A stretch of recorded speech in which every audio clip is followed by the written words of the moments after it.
Welcome back, everyone. In our previous lesson, we began our journey into world literature by exploring its meaning, scope, and importance. We talked about how literature is not only an artistic expression of human thoughts and feelings, but also a reflection of culture, history, and human experience. Today, we will continue that journey by discussing the general types of literature. Understanding these types is important because they form the foundation for appreciating, analyzing, and even creating literary works. Literature comes in many forms, but generally, it is divided into two broad categories: poetry and prose. Each category has its own distinct features, and within them, there are many subtypes that give us a wide variety of reading and listening experiences. Let us begin with poetry. Poetry is a form of composition that is usually written in verse. It often relies heavily on imagery, which means using descriptive language that appeals to the senses. It also depends on precise word choice and the use of figurative language, such as metaphors, to express deep emotions and vivid pictures in just a few words.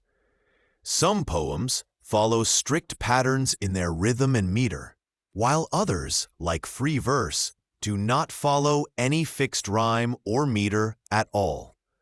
Regardless of the structure, poetry is designed to stir emotions and awaken the imagination. Now, poetry itself can be divided into different kinds, each with its own style and purpose. The first major kind of poetry is narrative poetry, which tells a story in verse. Just like a short story or a novel, it has characters, a setting, and a plot, but it is written in poetic form. Among the forms of narrative poetry, one of the oldest and most important is the epic. An epic is a long, continuous narrative that retells the life, adventures, and heroic deeds of a legendary figure or group of people. It is considered the oldest form of literature, often passed down orally from generation to generation before being written.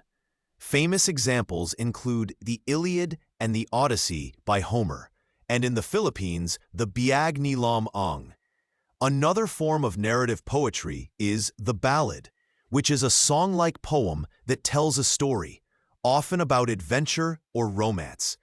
In earlier times, ballads were often accompanied by dance. Well-known examples include Lord Randall and Mary Hamilton. We also have the metrical tale, which tells real or imaginary events in straightforward language.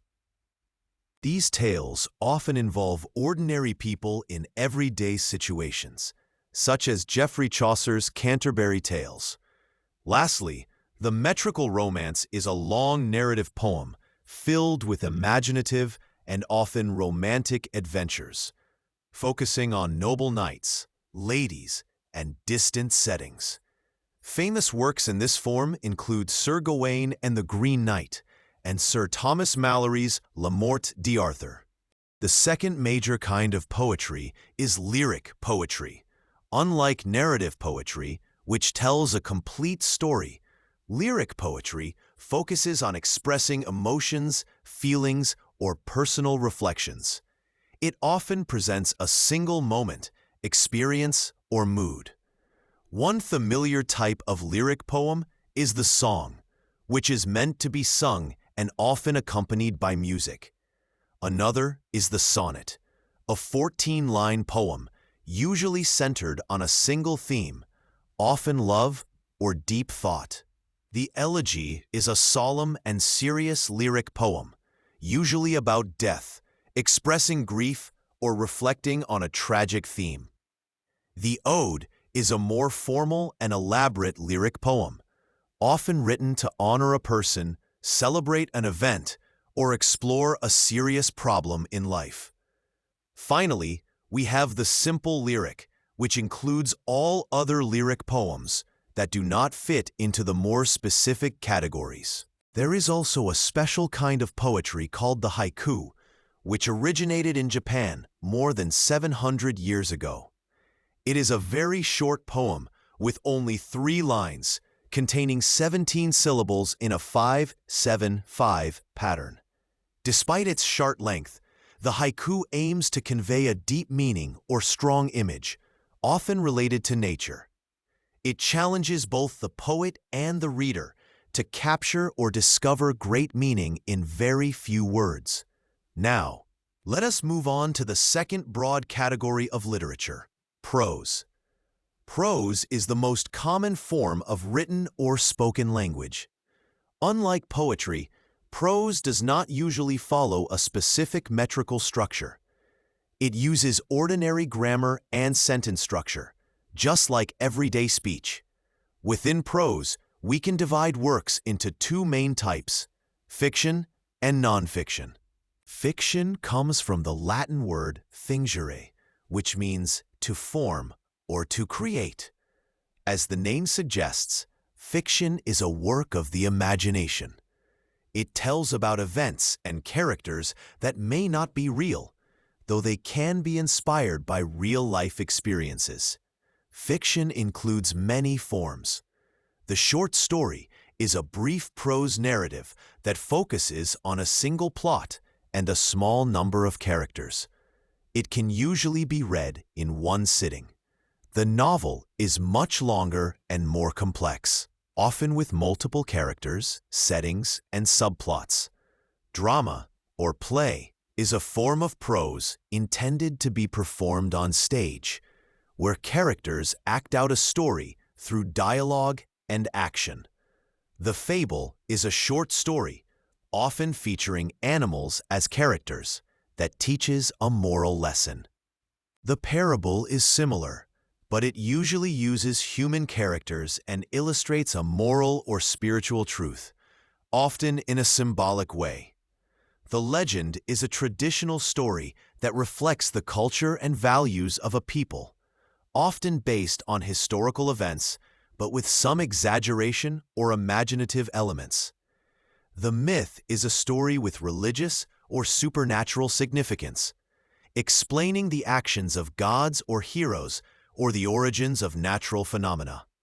Lastly, the fairy tale is a magical and often whimsical story involving characters like fairies, giants, trolls, and talking animals, usually ending happily and teaching some form of lesson or moral. On the other hand, non-fiction is prose that presents facts, real events, and real people. It explains ideas or gives information based on reality. Non-fiction includes the autobiography, which came from the Greek words auton, meaning self, bios, meaning life, and graphein, meaning write, and is a biography written by the author about themselves. A biography, from the Greek bios and graphein, is a written account of another person's life. Another common form is the essay, derived from the French word essai, meaning attempt, which is a short written work that treats a topic from the author's own point of view, with Michel de Montaigne known as the father of the essay. There is also the diary or journal, a book for recording dated entries about daily events or specific periods of life. Unlike fiction, which springs from imagination, non-fiction is grounded in truth, though it can still use creative language to make its message engaging. As we can see, literature takes many forms, from the structured beauty of a sonnet to the sweeping adventure of an epic, from the imaginative world of a fairy tale to the truthful insight of a memoir. Each type serves a different purpose. Some entertain, some teach, some inspire, and some preserve the history and values of a culture.